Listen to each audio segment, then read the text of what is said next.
Merci. Donc, c'est à moi la parole. Très bien. Oui. Salam alaikum wa rahmatullah. Bismillah ar-Rahman ar-Rahim. Sahaf Torkom. J'espère que vous allez bien, Inch'Allah. Donc, merci Sidi Boumdine pour cette opportunité. Sujet très complexe.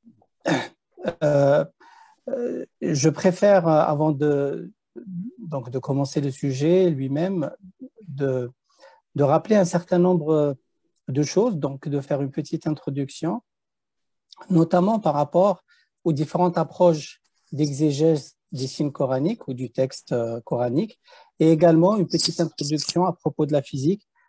Probablement, il y a des novices ici, mais je sais qu'il y a aussi de grands scientifiques parmi nous ce soir.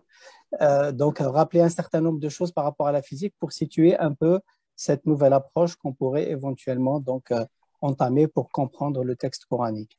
Alors, je commence par les différentes approches d'exégèse coranique. Donc, ces approches, enfin, cette liste, elle n'est pas exhaustive. Bien sûr, il y a différentes approches. Ça dépend donc des objectifs. Et donc, dans la littérature musulmane, on appelle ça tafsir. Et donc, on peut citer plusieurs approches, notamment l'exégèse traditionnelle, c'est-à-dire at-tafsir bil ma'thur, où dans cette approche, on va essayer d'interpréter le texte coranique à l'aide d'autres signes coraniques et ainsi donc rester toujours dans ce contexte du texte, mais on peut également faire appel à des traditions prophétiques ou au dire des compagnons. Nous pouvons citer à titre d'exemple les œuvres de Tabari ou Ibn Kathir qui sont connues comme des tafsirs bil ma'thur. On peut citer l'exégèse théologique, donc la théologie, donc c'est ilm al-kalam, donc les théologiens al-mutakallimun, où dans leur approche, ils se concentrent sur l'interprétation théologique du texte coranique, c'est-à-dire ils examinent les enseignements du Coran sur les croyances et les doctrines islamiques telles que la nature de Dieu, les prophètes, le salut ou le destin. On peut citer notamment Tafsir Jami' al-Ahkam al-Qur'an de Al-Qurtubi ou Mafatih al-Ghaib de Al-Razi, Fakhruddin al-Razi. On peut citer l'exégèse rationaliste, Tafsir bil-Ra'y, qui est représenté par le courant mu'tazilite. Et dans cette approche, donc, on cherche à interpréter le Coran en utilisant la raison et la logique. Les exégèses rationalistes considèrent le Coran comme une révélation qui doit être comprise de manière cohérente et rationnelle, en évitant les interprétations littérales ou simplistes. L'œuvre majeure des rationalistes en matière d'exégèse, c'est le Kashaf de Zamakshari, qui est vraiment une très belle œuvre. On peut également citer l'exégèse mystique, Tafsir bil-Ishara, qu'on retrouve chez les soufis, les maîtres soufis notamment, où dans cette approche, on met l'accent sur la dimension spirituelle du Coran. Les exégètes mystiques cherchent à découvrir les significations cachées des versets en se concentrant sur leur signification symbolique et spirituelle. On peut citer Tafsir de Ibn Arabi, mais il y a un tafsir qui est bien plus connu, je pense, c'est celui de Sidi Ahmed ibn Ajiba, Tafsir al-Majid, Tafsir al-Bahr al-Madid fait Tafsir al-Qur'an al-Majid. Mais il y a aussi d'autres exégèses comme l'exégèse littéraire et ainsi de suite. Donc là, on voit bien que euh, depuis la révélation du Coran, les musulmans ont essayé de donner des significations aux signes coraniques avec différentes approches. Alors, il est important également donc de souligner que ces approches ne sont pas forcément mutuellement exclusives les unes des autres et peuvent être complémentaires pour une compréhension multidimensionnelle du texte coranique. Alors maintenant, on se pose une question. Pourquoi pas maintenant une interprétation scientifique du Coran? Comme l'a précisé M. Bezzouh dans son introduction, la science actuelle, la science moderne, depuis à peu près 2 siècles, est arrivée à des résultats extraordinaires avec des précisions parfois bluffantes. Donc, on pourrait se poser la question, pourquoi pas interpréter ou trouver une interprétation des versets ou des signes coraniques notamment par rapport à l'univers dans sa globalité, c'est-à-dire du point de vue physique ou de la cosmologie. Alors, avant de se lancer donc dans cette démarche, j'aimerais rappeler donc ici à nos chers euh, ici présents, euh, c'est quoi la physique et quel est son objet. Donc, la physique, c'est une science qui est connue depuis l'Antiquité. Elle n'est pas vraiment maintenant ce qu'elle était avant, mais c'est une branche de la science qui étudie la nature, donc dans sa globalité, et notamment les propriétés fondamentales de l'univers, en utilisant des modèles ou des lois mathématiques. Ça, c'est une particularité de la physique, quelque chose qu'on ne retrouve pas, par exemple, en chimie ou en biologie. Et donc, elle se base également donc, sur des lois mathématiques, des théories pour expliquer les phénomènes observés. Alors, la physique, elle cherche à comprendre les lois fondamentales qui régissent la matière, l'énergie, le temps, l'espace et l'interaction, ou plutôt les interactions entre eux. Donc, la physique est une discipline très vaste et diversifiée qui s'étend de l'étude des particules subatomiques, les particules fondamentales, jusqu'à l'observation des objets les plus massifs dans l'univers, comme les galaxies ou même les amas de galaxies.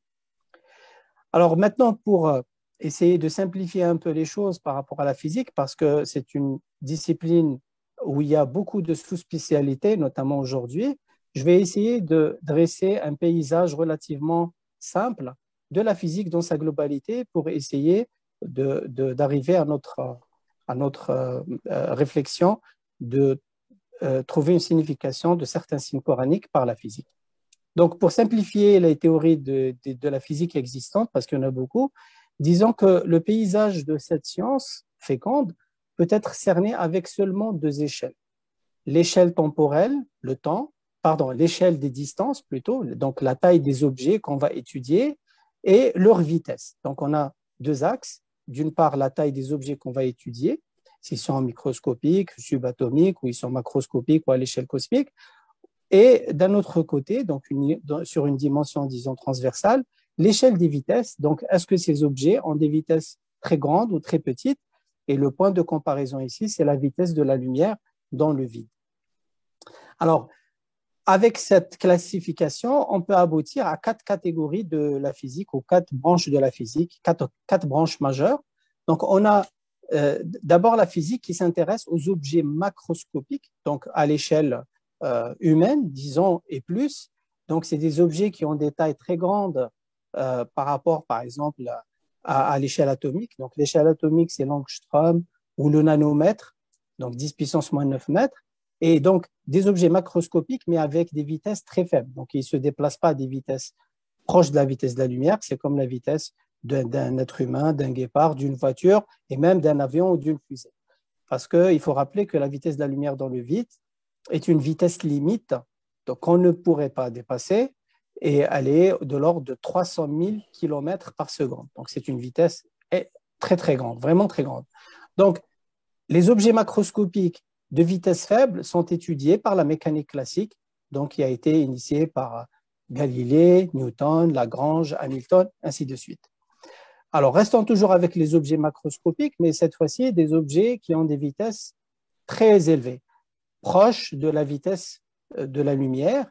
Donc, ici, on va s'intéresser à la partie qu'on appelle la mécanique relativiste, qui a été donc étudiée initialement par Lorentz, par le mathématicien Poincaré et bien sûr par Albert Einstein, parce que cette mécanique, elle est connue surtout pour les deux théories d'Einstein.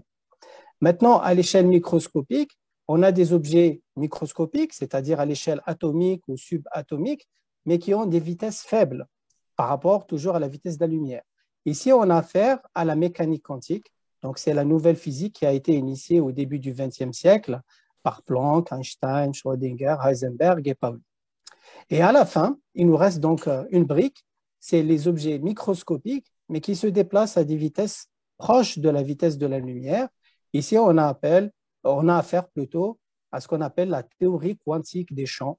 Et donc, cette théorie, elle a été donc développée par Dirac, Feynman, Schwinger, ainsi de suite.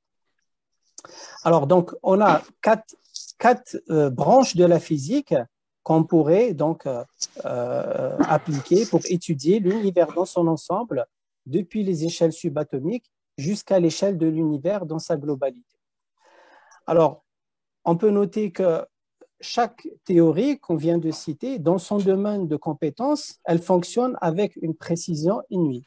Je peux juste donner un exemple ou deux. Si je prends par exemple la théorie quantique des champs, elle a permis de prédire la valeur du moment magnétique de l'électron, bien sûr de le calculer expérimentalement, de le mesurer expérimentalement après, avec une précision de l'ordre de 10 puissance moins 10, c'est-à-dire c'est à peu près la précision de la mesure de la distance qui lie la ville de New York à Los Angeles, c'est-à-dire 4500 km, avec la précision d'un cheveu.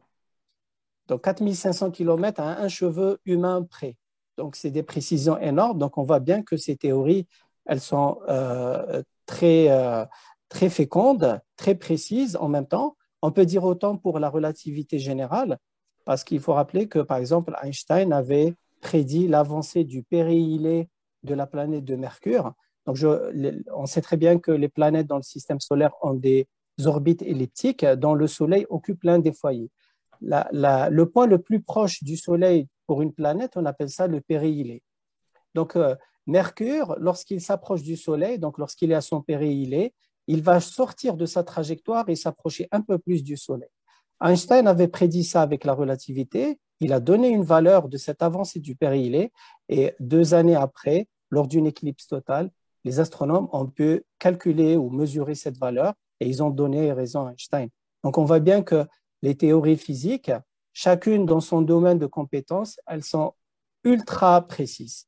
Maintenant, la difficulté, c'est parfois de mettre toutes ces théories dans un même ensemble et de les appliquer à des systèmes un peu plus complexes.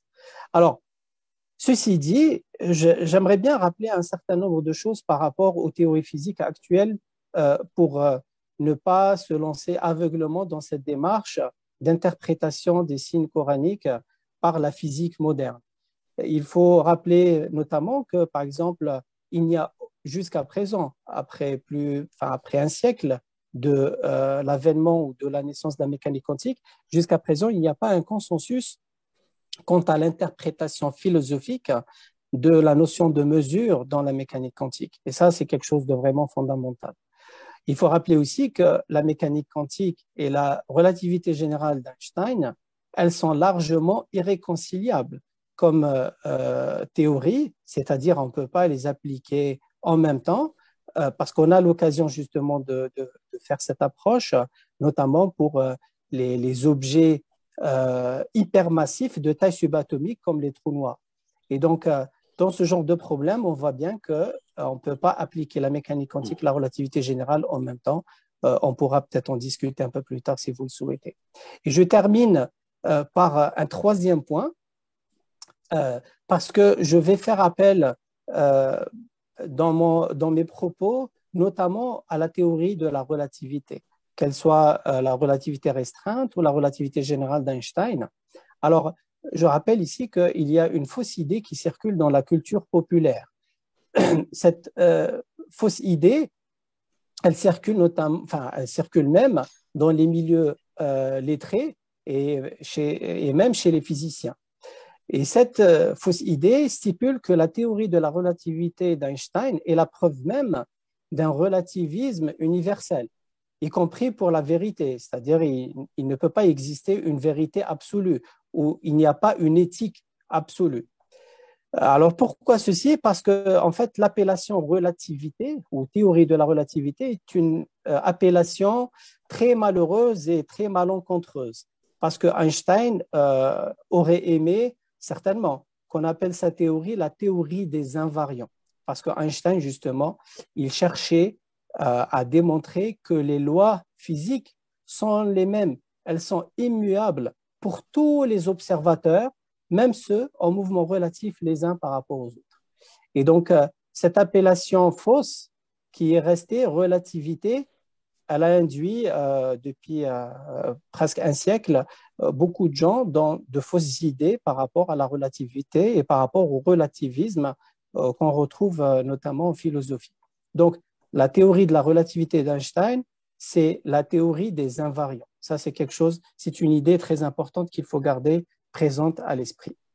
Alors, je termine cette introduction par un autre point en rapport avec un courant très populaire dans le monde arabe et musulman qu'on appelle al-i'jaz al-ilmi fi al-Qur'an al-Karim. Et cette démarche qu'on retrouve notamment chez les chrétiens, donc fin 19e siècle, qu'on appelle le concordisme. En arabe, je pense qu'on pourrait l'appeler tawafuq ou tasaduf. Donc, le concordisme est une approche d'interprétation des textes révélés, que ce soit la Bible ou le Coran, et qui cherche à établir des liens entre les enseignements religieux et les connaissances scientifiques modernes, en affirmant que les deux sont en accord ou concordants. Cette approche, elle repose par exemple, elle suppose, pardon, par exemple, que le Coran contient des informations scientifiques avancées, très avancées, qui étaient inconnues de l'humanité à l'époque de la révélation et qui ont été confirmées par les découvertes scientifiques ultérieures. Et donc, cette approche de l'ijaz al-ilmi ou de concordisme, elle est devenue très populaire depuis une quarantaine d'années, 40-50 ans, dans les milieux intellectuels, depuis la publication du livre du docteur Maurice Bucaille, donc la Bible, le Coran et la science. Et donc, suite à ce livre, donc, il y a eu pas mal de conférences internationales, des sites Internet, des chaînes de télévision spécialisées, des chaînes YouTube, et même des livres. On peut citer, par exemple, les livres de Haroun Yahya. Et donc, toute cette production, j'allais dire littéraire, elle est financée donc, pour répandre ce courant qui n'est en fait ni religieux ni scientifique. Alors, cette approche qui ne peut être que controversée, hein, elle peut conduire à une interprétation erronée du texte coranique parce que souvent, elle va forcer ou figer le texte qui est très complexe. Le texte coranique, il est complexe et riche. Et cette approche, elle veut vendre l'idée audacieuse que l'existence miraculeuse, du contenu scientifique moderne ou présumé précis du Coran et même parfois dans la Sunna, frôle souvent, voire chevauche avec de la pseudoscience, d'accord, et comporte souvent des lacunes scientifiques et intellectuelles. On peut peut-être voir avec les versets que je citerai tout à l'heure comment cette démarche, elle n'est pas vraiment scientifique. De plus, il est très important de préciser que les théories scientifiques sont constamment révisées et mises à jour en fonction de nouvelles observations et des résultats de recherche plus précis. Citons à titre d'exemple notre compréhension, donc la compréhension de l'homme, du système solaire, par exemple, le Soleil, les planètes et les étoiles, d'une manière générale. Alors, pendant des siècles, la plupart des scientifiques ont cru que la Terre était le centre de l'univers. Pas tous, mais c'était le consensus. Hein. Même à l'Antiquité, il y avait des penseurs ou des philosophes qui disaient que c'était le Soleil au centre de l'univers, mais le consensus disait que la Terre était le centre de l'univers et que le Soleil, les étoiles et les autres corps célestes tournaient autour d'elle. Ce modèle, on l'appelle le géocentrisme, il est très connu, même chez les astronomes arabes et musulmans. Et donc, au fil du temps, de plus en plus de preuves ont suggéré que ce modèle était faux. Alors, si vous permettez, je peux vous exposer en quelques points comment ce modèle donc scientifique a évolué au fil des siècles. Et donc, si on continue ou plutôt on va aborder une interprétation des signes coraniques avec une approche concordiste, on risque de se retrouver avec des problèmes très complexes. Donc, je rappelle par exemple qu'à l'Antiquité, donc au IVe siècle avant Jésus-Christ, donc Aristote, hein, le maître de ceux qui savent, et Ptolémée ont développé le modèle géocentrique. Et ce modèle est resté accepté par tout le monde pendant plus de 1500 ans, c'est-à-dire 15 siècles. C'est énorme. Il a fallu attendre le XVIe siècle où, alors il y a des astronomes arabes comme Ibn Shatir, mais il y a aussi Copernic, nous on connaît surtout Copernic, bon ça c'est une longue histoire, et donc qui a proposé le modèle héliocentrique où le Soleil est au centre de l'univers et les planètes tournent autour de lui. Ensuite, Galilée a publié son fameux livre, Dialogue sur les deux grands systèmes du monde, qui soutient le modèle héliocentrique. Et donc, à ce moment-là, il est accusé, dérisé par l'Église catholique et il est mis en résidence surveillée pour le restant de sa vie. Ensuite, 17e siècle, donc juste après Galilée, Newton il publie sa fameuse loi donc, de la gravitation universelle qui explique comment les corps célestes s'attirent mutuellement en fonction de leur masse et de leur distance. Ensuite, Herschel, 18e, qui découvre Uranus, donc une nouvelle planète découverte depuis l'Antiquité. Ensuite, Le Verrier, Adams, qui prédisent Neptune avec les calculs de la mécanique newtonienne et lagrangienne. Et après, on arrive donc début XXe siècle à Einstein avec la fameuse théorie de la relativité générale, où il va prédire l'avancée du périhélie de Mercure, etc., etc. Et donc, à ce moment-là, on va aller au-delà du système solaire. Et qu'est-ce qu'on remarque? On remarque que les choses ont évolué d'un point de vue scientifique d'une manière très dangereuse, on va dire. Et donc, si on va essayer de calquer des théories scientifiques sur des signes coraniques ou sur un texte coranique, on risque de se retrouver avec des problèmes au cas où ces théories évoluent. Et généralement, toutes les théories sont amenées à évoluer. Ça, c'est l'épistémologie qui le dit, c'est l'œuvre de Popper, de Lakatos, de Kuhn, tout le monde le dit. Il y a toujours des révolutions dans les théories scientifiques. Alors maintenant, j'arrive au vif du sujet et je vais prendre juste quelques exemples, je pense qu'ils sont connus pour la majorité des gens présents ici.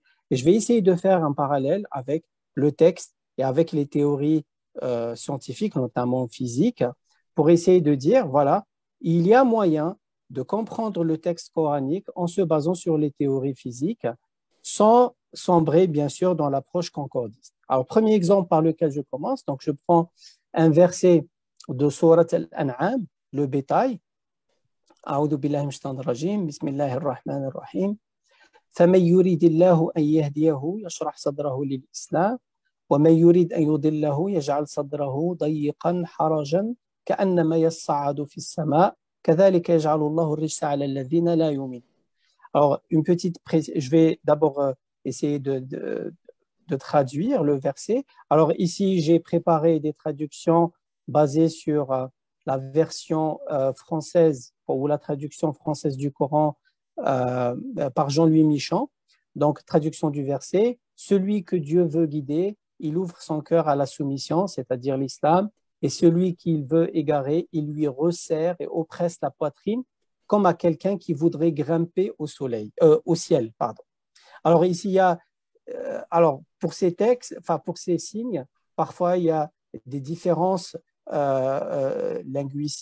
linguistiques dans le lectionnaire, le qira'at, par exemple pour le mot harijan dans Warsh et dans Hafs c'est harajan. Donc c'est pas la même prononciation et probablement pas la même signification. Alors, comment on pourrait expliquer donc quelqu'un dont la poitrine se resserre et qui sent une oppression lorsqu'il va grimper au ciel, c'est-à-dire lorsqu'il va monter. Donc, on sait d'après la science moderne que l'air devient plus mince à mesure que l'altitude augmente parce que la pression, elle diminue. La pression atmosphérique, elle chute avec l'altitude, donc l'air se raréfie et donc l'oxygène aussi. Alors, lorsque l'oxygène n'est pas disponible pour respirer, c'est-à-dire le niveau d'oxygène chute, ceci va provoquer des symptômes, notamment des maux de tête, des vertiges, un essoufflement, de la fatigue, des nausées. Et au fur et à mesure de l'ascension, la diminution de la teneur en oxygène peut s'aggraver en entraînant ce qu'on appelle l'hypoxie. Alors, la diminution de la pression atmosphérique avec l'altitude entraîne également la dilatation des gaz présents dans le corps, comme l'azote par exemple, et l'oxygène, ce qui va provoquer également des douleurs ou une gêne au niveau des oreilles, des sinus et des poumons. Donc, avec des lois de la thermodynamique, de la physique statistique et même un peu de la mécanique des fluides, on peut démontrer qu'avec l'altitude, la pression diminue, donc l'oxygène se raréfie. Et donc, quelqu'un qui va monter dans le ciel, il va subir donc, toutes ces gènes. Et donc, ça peut être une explication, bien sûr, du verset que je viens de citer. Alors, ici, l'interprétation en français, moi, je trouve qu'elle ne rend pas le mot arabe. Il y a sa'ado, parce qu'il y a sa'ado, donc c'est monter, mais il y a sa'ado, c'est, je pense, monter avec difficulté. Et donc, la traduction ici, quelqu'un qui voudrait grimper. Donc, cette difficulté, elle n'apparaît pas vraiment dans la traduction française du verset. Alors, le deuxième exemple que j'ai pris ici, c'est un verset ou un signe de Surat al-Sajda, la prosternation. Bismillah ar-Rahman ar-Rahim.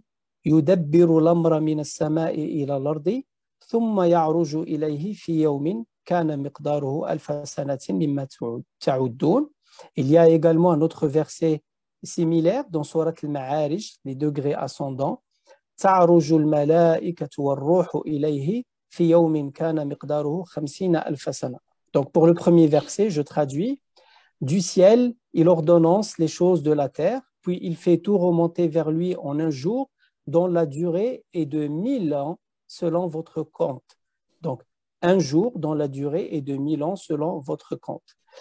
Le deuxième verset, les anges et l'esprit, ou l'âme, ruh, montent vers lui en un jour dont la durée est de 50 000 ans. Donc ici, nous avons deux événements, donc un mouvement du ciel vers la terre et vice-versa.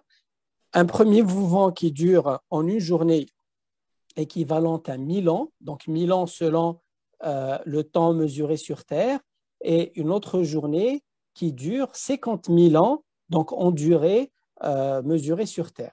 Alors, comme explication, quelqu'un qui a fait un peu de la physique, qui est familier avec la relativité générale d'Einstein, il sait très bien que pour des repères donc en mouvement relatif, le temps n'est pas mesuré de la même façon, et donc le temps peut se contracter ou se dilater.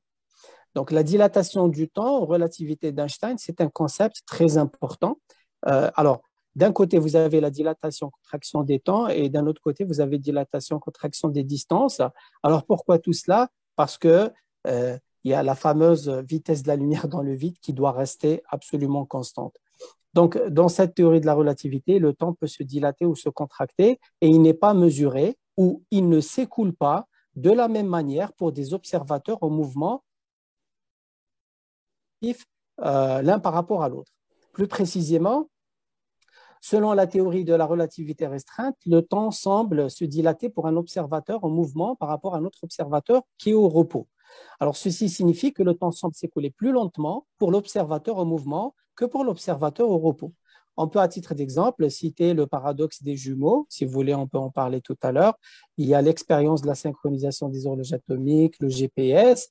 Il y a aussi l'étude des particules subatomiques très instables, dont la durée de vie est très brève, de l'ordre de quelques microsecondes, et qu'on peut prolonger en les faisant accélérer dans des accélérateurs de particules. Alors, troisième exemple, donc, je vais citer trois autres versets qu'on peut donc également liés aux deux versets précédents que je viens de citer. Donc, il y a un verset de Surat Al-Hijr, Bismillah ar-Rahman ar-Rahim.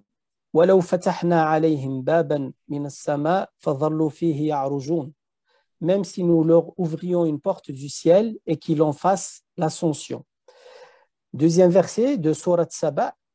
يَعْلَمُ مَا يَلِجُ فِي الْأَرْضِ وَمَا يَخْرُجُ مِنْهَا وَمَا يَنْزِلُ مِنَ السَّمَاءِ وَمَا يَعْرُجُ فِيهَا وَهُوَ الرَّحِيمُ الْغَفُورُ. Il sait ce qui pénètre dans la terre et ce qui en sort, ce qui descend du ciel et ce qui y monte. Il est le clément, le pardonneur. Troisième verset de Surat Al-Hadid, le fer. هو الذي خلق السماوات والأرض في 6 أيام ثم استوى على العرش يعلم ما يلج في الأرض وما يخرج منها وما ينزل من السماء وما يعرج فيها وهو معكم أينما كنتم والله بما تعملون بصير. Donc si je regarde ces trois versets avec les deux précédents, il y a un mot ou une racine qui se répète et cette racine c'est le uruj. Donc, le mot arraja, araja, yu'arriju, mi'araj. Et donc, tous ces mots viennent de la même racine, ayn, ra, jim. Et donc, on peut continuer la liste des mots basés sur ces trois lettres, le mun'araj, le virage, al-urjun, la branche, ainsi de suite. Et donc, tous ces mots font référence à quelque chose qui est courbe. Donc, une trajectoire qui est courbe, qui n'est pas rectiligne.